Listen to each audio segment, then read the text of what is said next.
एक धन्ना जी करके भगवान के भक्त थे, छोटे से थे। घर में संत आए, संत शालिग्राम भगवान की सेवा करते थे। अब धन्ना जी बैठ करके देखते थे और देखते ही बड़े खुश होते थे। कभी दही से स्नान, दूध से स्नान, पंचामृत से स्नान, जल से स्नान, इत्र आदि लगा के, तिलक लगा के उनकी आरती पूजा, तुलसी अर्पण, ये सब देख करके धन्ना जी को बड़ा आनंद आता था। अब भले ही खेल के रूप में सही, धन्ना जी को बड़ा मन लगता था उससे। कुछ दिन बाद संत जाने लगे तो धन्ना जी रोने लगे, बोले कि आप तो चले जाओ लेकिन अपने ठाकुर जी मुझको दे जाओ, उनकी सेवा मैं करूंगा। अब तो इतना रोए, इतना रोए, इतना रोए धन्ना जी कि संत का निकलना मुश्किल हो गया। संत ने क्या किया, रात्रि में धन्ना जी सोए, बाहर से काला काला एक पत्थर ले आए और उस पर ही इत्र आदि लगा के, उसको तिलक विलक लगा के उसको सिंहासन पर बैठा दिया और अपने ठाकुर जी को नीचे बैठा दिया।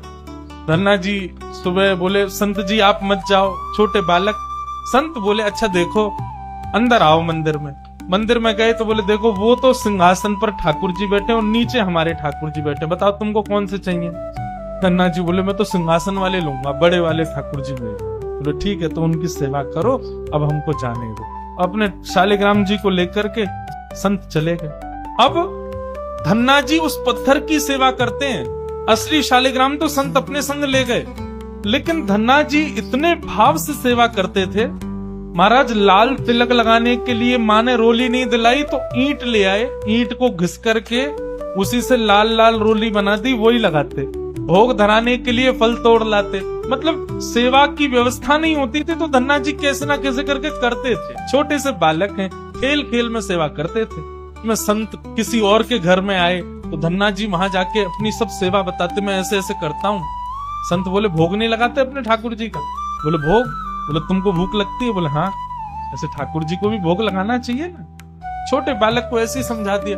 अब तो धन्ना जी ने माँ से आज बढ़िया खिचड़ी बनवाई, कढ़ी बनवाई, रोटी सब्जी बनवाई और भोग लगा के ले गए ठाकुर जी के पास। संत ने बताया था पर्दा करके भोग लगाना, पर्दा लगा दिया, भोग ठाकुर जी के सामने धर दिया। धन्ना जी बार बार पर्दे में से देखें, खा ही नहीं रहे, ठंडा हो जाएगा भोग। ठाकुर जी खा लो जल्दी से, देखो बढ़िया गरम गरम कढ़ी लाया हूं और खिचड़ी बनाई, मैया ने घी डाला उस पर, पालो प्रेम से।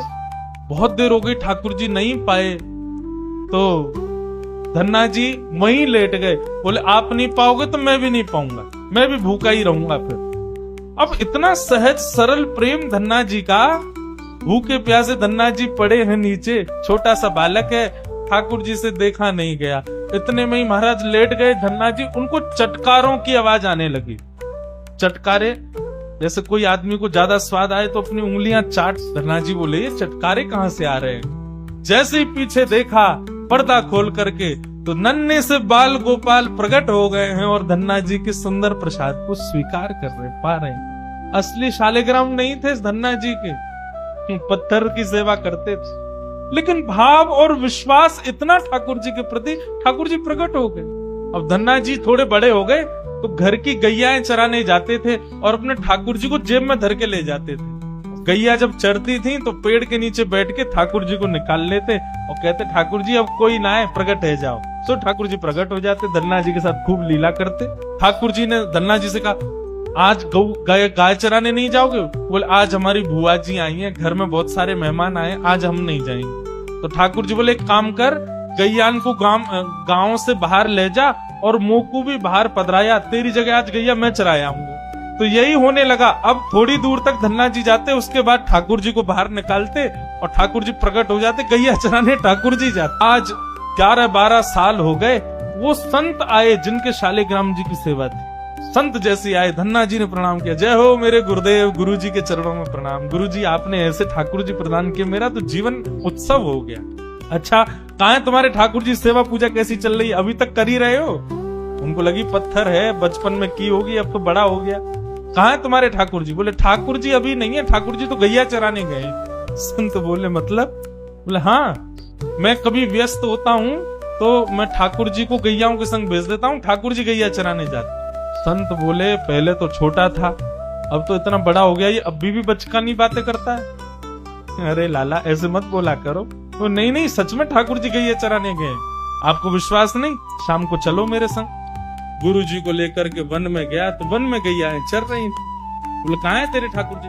अरे देखो वो दोहरी गैया के पीछे पीछे हाँक रहे हैं वाकू, पीछे पीछे चल रहे हैं वाक्य, देखो ठाकुर जी दिख तो रहे हैं। गुरुजी बोले हमको नहीं दिख रहे। धन्ना जी दौड़ के ठाकुर जी के पास गए, बोले मेरे गुरु जी आए, उनको दिख जाओ। भगवान बोले उनको नहीं दिखेंगे हम बस तुमको ही दिखेंगे, तुम्हारे सखा हैं तुमको दिखेंगे, सबको थोड़ी दिखेंगे। अरे भैया ऐसा मत करो। क्यों? बोले आपको और मोको एक दूसरे से मिलवावे वाले तो गुरुजी हैं। गुरुजी यदि मुझको नहीं देके जाते आपको तो आप मुझे कैसे मिलते? मेरे गुरुदेव हैं, इन्होंने ही तो मुझको दिया था आपको। ठाकुर जी रीझ गए, पुनः पुनः धन की भक्ति, ऐसा भाव। इतने में ही नील माधव नीलमणि ठाकुर जी प्रकट हो गए। दूर खड़े गुरुदेव के एक एक रोम बिलखने लगा, रोने लगे और धन्ना के चरणों में प्रणाम किया। बोले हम सच्चे शालिग्राम से प्रकट नहीं कर पाए, तूने सामान्य पत्थर से प्रकट कर दिया ठाकुर। हम अष्टयाम सेवा से प्रकट नहीं कर पाए और तूने सामान्य पत्थर घिस घिस के तिलक लगा के प्रकट कर दिया ठाकुर जी को। हम 56 भोग पधरा करके ठाकुर जी को प्रकट नहीं कर पाए, तू बेसर की रोटी खवा के ठाकुर जी को चटकारे दिलवा। हम यहाँ ठाकुर जी से प्रार्थना करते हैं कभी त्रिभंग लली से सीधे लली भी बन जाओ, नेक पूरे दिन यूं ही खड़े रहो, दर्द है जातो को हाथ में ने हाथ सीधे कर लो। तू ठाकुर जी से गैया चरवा रहा है अपनी।